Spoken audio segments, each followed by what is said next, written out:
Hello and welcome to another edition of the Aeronax podcast, the show that looks at the transition and transformation of the shipping and ocean space. I'm Craig Eason, the owner and editor of Fathom World and somewhat errant podcast host.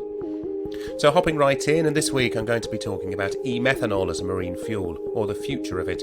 Methanol is of course a hydrocarbon fuel, and yes, there are already some ships using it as a fuel today. Go to Gothenburg in Sweden, watch the ferries coming in and out of the port, and you'll soon catch sight of Stena Germanica. But methanol today is mostly made from fossil fuels, largely by reforming natural gas, but it can be produced differently, either using bioproducts or through electrolysis and a catalytic reaction bringing hydrogen and CO2 together. Sweden has become a focal point somewhat for methanol in recent years.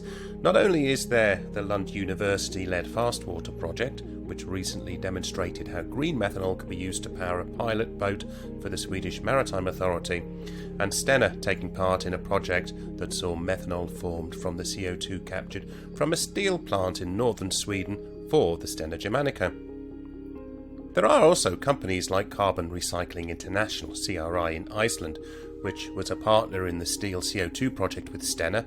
There's also Waste Fuel in the US, which has an investment from AP Møller-Mærsk, and Denmark's European Energy, which through its subsidiary Reintegrate, a Power-to-X company, has the contract to supply 10,000 tonnes of fuel for Maersk's first methanol vessel, a small 2,100 TEU regional container ship. Methanex in Canada is one of, if not the largest producers of industrial methanol, and through its waterfront shipping subsidiary has a number of chartered-in carriers already demonstrating the ability for methanol to be used as a fuel. The company was also on board with Stena and the engineering firm Wärtsilä when the Stena Germanica had its engine to fuel tanks converted to be able to run off methanol, something like 7 years ago. Now, you'll find methanol given different prefixes: grey methanol, blue methanol, green methanol, e-methanol. But when in a ship's fuel tank, it's all the same molecule and burns in the same way. In short, it refers to how the methanol is made, whether from natural gas or from a source using carbon capture, whether from organic resources, or in e-methanol using electrolysis and gas reformation. The politics of production are becoming confusing and polarised, but shipping needs to move away from the traditional distillate and residual fuels it's currently using, and onto something different. The options for deep sea seem to be moving towards ammonia or methanol. So I wanted to talk to a methanol producer, or potential methanol producer, and find out their thoughts. So I turned to Claes Fredriksson, CEO and founder of weaned in Sweden. The company has come a long way in the last 6 years, securing investment, equity partners, and now, with a grant from a Swedish regional government to support it, the input and resources of Ørsted, the Danish energy company, ahead of it building its first plant.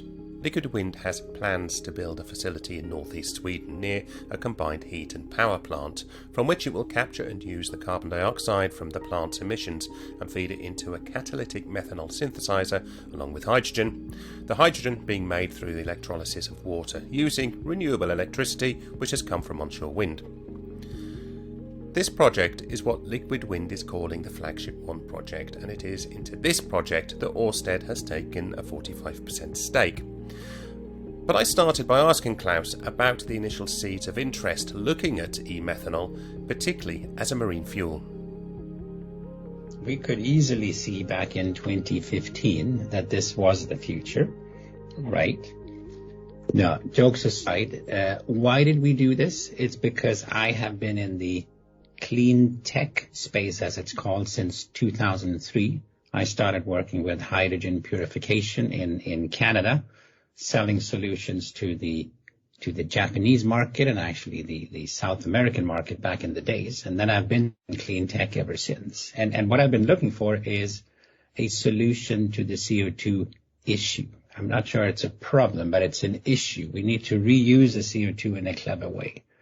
And it was then back in 2015, I was at a conference and somebody basically presented that not only can we as humans make methanol from CO2 and hydrogen, and we can make those components ourselves, so create those components, it's also a better fuel. It's a better fuel for the engine. It's a better fuel for the environment because it doesn't have the SOx and the NOx. So here was sort of right in front of me what seemed to be a very good idea. And I had seen a couple of other ideas that were not as good. And I figured, let's do this. It was that simple. It was kind of a spur of the moment decision. Let's do this. And at the time I was consulting for a company that was looking at ways of securing the value of its wind. So they wanted to store a wind in something else. So I had a bit of sort of runway from a consulting point of view to figure out how would this actually work. And we then did a pre-study with 9 different companies based here primarily in Sweden, of which we have the Gothenburg Energy Company, one of the other local energy companies. We had Siemens Energy, we had the Research Institute of Sweden. So we had a pretty good group of people come together and say, let's look at this together. And within a year, we'd done a bit of a feasibility study and came out saying, this is actually a nice idea. This can be done if we make it big enough and if we have the right partners to do it. And at that point, it was a matter of, okay, let's start a company. And right there and then, all these other 9 companies who were in the pre-study, they basically said, good luck. And I stood there on my own with sort of the idea, which I still really liked. And then I started the company. And that's kind of how it all got going. So you were sort of very much in 2016 sort of stood there with a strong belief that this company, this idea is going to work. Looking on your website, I can see you've got a large number of companies on board. They're all investors in the company, in Liquid Wind as well. So they are clearly sort of believing in you, believing in the idea, believing in the concept. And you've chosen them very carefully, I noticed, because of the way the supply that you're going to provide. So you've got the electrolyzers coming from the likes of Siemens Energy. You've got Carbon Clean to help you with that CO2 extraction from the CHP plant. Then you've got hydrocarbons with the methanol synthesis with the catalysts in the methanol synthesis. And then you've got Alfa Laval providing some of the heat exchangers. Then I saw you've got Uniper that have become an investor. So now the biggest news is, of course, that you've got Ørsted on board with this Flagship 1 project. So let's turn to Flagship 1 now. So you've got the investments. You've even got investments, as I saw towards the end of last year, from Swedish authorities to help with the investment in that first plant in Sweden. It's a very, very big grant from the Swedish government, which we're very grateful for. But it's a grant for the capital expenses into the plant. So just to be clear, we get that grant once we have invested in the plant. Then we get some money back from the Swedish government, and it's the Swedish EPA. Yeah. So you're starting construction, I believe, of this plant. Is that this year you're starting construction? Well, that's the plan. I mean, in order to start construction, you need to have an investment decision. In order to have an investment decision, when you're project finance, you need to have everything in place. You need to have your PPAs, you need to have your offtake agreements. And we're now in that space where those two are the last bits we have left, with, of course, getting an approval on the permit. But once we have supply, demand, and approval, permitting, then we can make that investment decision, and then we will start construction. And yes, the intent is to do that during this year. Now, with so what will Ørsted add to that? So Ørsted adds the stability and the experience is the wrong word. It's more than that. The confidence that we now have a real solid partner who's executed. I think they talk about 51 projects so far. So they know how to build projects. They know how to finance projects. They know all the hurdles you need to go through, both on the regulatory and on the permitting side. And for all those things, they are with us, so to speak. They now partner up with us as we go through the last phase of the development side of the project up to what we call FID ready. And then at FID ready stage, they have the option to buy the rest of the project, the ones that they don't own right now, and then to essentially construct or execute on building the facility. So it means that we have a partner that can not only take us through to FID, but also take us beyond into construction. So it's a really, really good thing for us. And for that to come alive, we now need to get the off-taker. So someone out there has to pay a certain premium to get this beautiful green electrofuel. And that's what we're looking for right now. But once we have them there and they're able and willing to pay what we need to pay to get this first project off the ground, then we're essentially good to go. Well, that was going to be my next question about who's going to use the fuel. There were two elements to that. One is, why do you decide that the fuel that you're going to make would be targeted towards the shipping industry? And secondly, how far are you into those discussions? We've heard the likes of Maersk have started to invest heavily into methanol fuel, and I know that some of those vessels are going to be destined for the Baltic.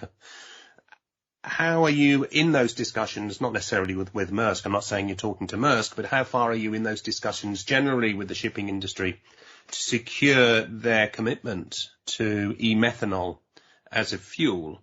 And secondly, what's your projections for ramping up? I believe this first plant you've put on your website, capacity is of about 70 megawatts, which will give you 50,000 tons of methanol a year. You've got plans for up to 10 sites, I think, or your hope is to have 10 facilities up and running by 2030. So how do you envisage that 50,000 tons and then 50,000 times 10, let's say, to be sold into the shipping industry? So how far are we into shipping? We've been talking to shipping since we started. I mean, that's how we started. It was a shipping conference in 2015. It was the F-ship project, as we talk about here, and the conversion of the Germanica. The people that did the conversion were very close to them. The guy who worked for Wärtsilä when that happened, he's on our team since the last 5 years. So we're deep into the shipping space, and we've been following it very closely, both because it's interesting and we like it and we think it will go first, but also because it's key for the financing. When we build a plant or when we sell a plant, it's crucial that whoever wants to invest in that plant knows that we have a buyer that is big enough to take the fuel not only for this year, but actually for 10 years into the future.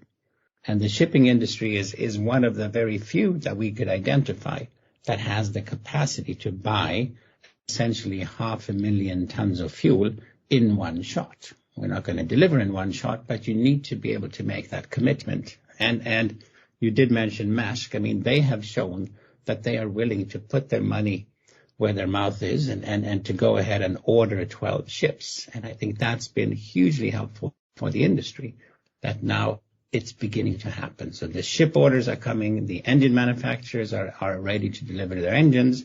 The only thing left, so to speak, is the fuel guys, and we're a part of the fuel guys. So we're in a hurry to ramp up and do as much as we can. And of course, the 50,000 tons that come out of Flagship 1 is a small thing, right? It just sort of whets the appetite. And we want to build, if it's 10 plants or if it's more, we'll see. But a 50,000 ton plant is our standard building block. And then we want to multiply that. So we might have a twin plant or a triple plant that we can build next. But the idea is to have the same design concept, the same partners doing it, and simplify the engineering of the next plant as much as possible in order to keep costs down. Because we've got to work our way down that cost curve as efficiently as we can. So our thinking right now is that the next site, what we call Flagship 2, is likely a twin or potentially even a triple.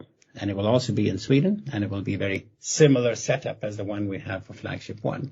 But that's the idea. And then going forward, we can have multiple triples. And why we cannot do bigger ones in Sweden is because we can't get a power connection that is any bigger. To get 200 megawatts of power connection is probably as far as we can go in the locations where we can also find the carbon dioxide. If we want to have more, we need to go somewhere completely different, and then it's down to the desert somewhere where we put in place a huge solar plant, and we put in place our own, so we have our own power supply and then our own hydrogen production, and then we'll have to figure out another way to get the CO2 there.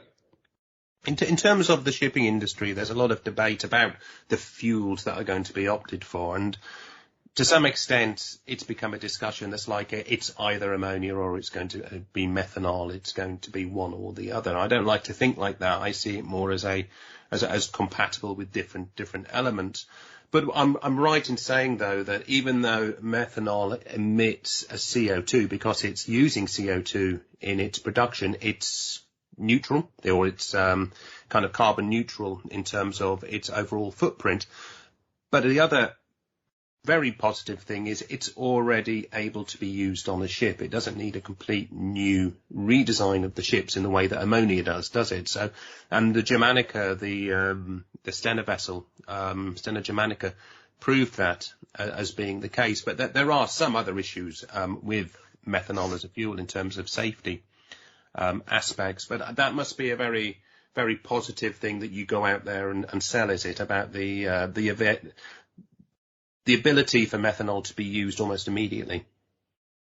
Yeah, and the almost immediate has now been 6 years in the making for me, because we've deliberately been working on this thing to make it happen and to make sure that we get the regulation in place and we get people gradually more comfortable. And we've talked to the engine companies numerous times, and they have been anything from not interested at all to sort of lukewarm, and now it's like, this is a good idea, and now we really want to do it. So it's just taken some time to mature, and I think we are at the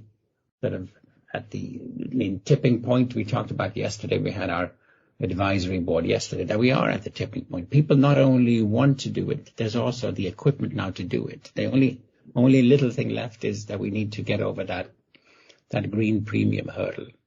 But yeah, we're all there, and whether it's ammonia or it's methanol, you can debate that forever. I think let's just get on with it and start to produce fuel and see what happens. And I think we will likely realize that there's so enormously big volumes of fuel that we need to produce that it's not going to be an either or. It's going to be everything and everyone who can. Please come to the party and supply.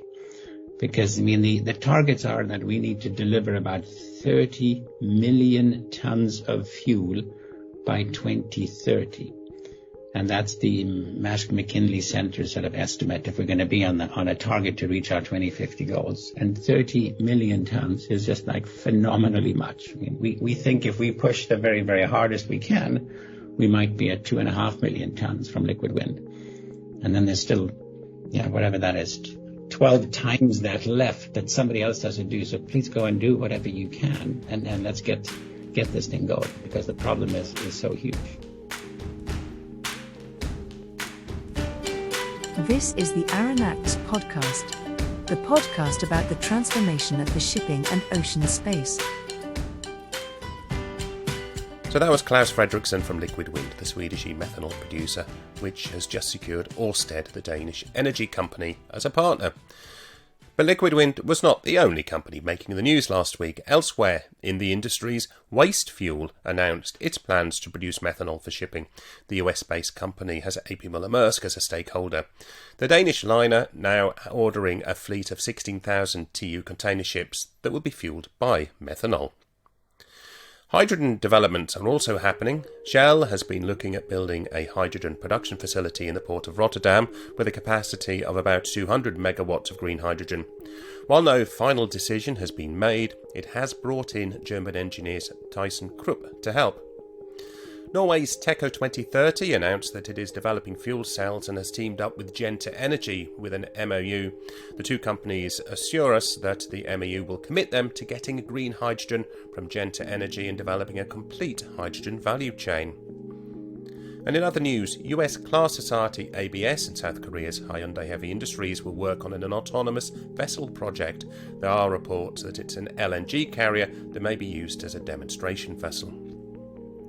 In the coming days, the International Maritime Organization's Ship Design and Construction Subcommittee will meet, and under discussion is the impact of noise from ships on the marine environment.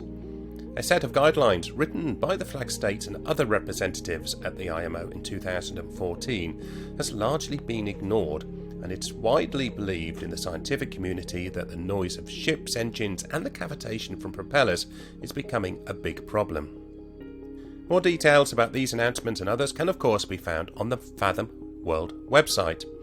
Visit the website on fathom.world, and there you can subscribe to the newsletter, get news and updates and links to new podcast episodes in your inbox. And of course, I really would like it if you could share and like this podcast and follow it on whatever podcast app you like to use. I hope to have another episode out next week. I'm going to be talking to two of the co-founders of Spanish wind assist developers Bound for Blue about their journey from startup to reality and plans to become part of the transformation and transition of our shipping and maritime space. I'm Craig Eason. Thanks for listening, particularly right to the end. It's always appreciated, especially when feedback is so infrequent. Until the next time, goodbye.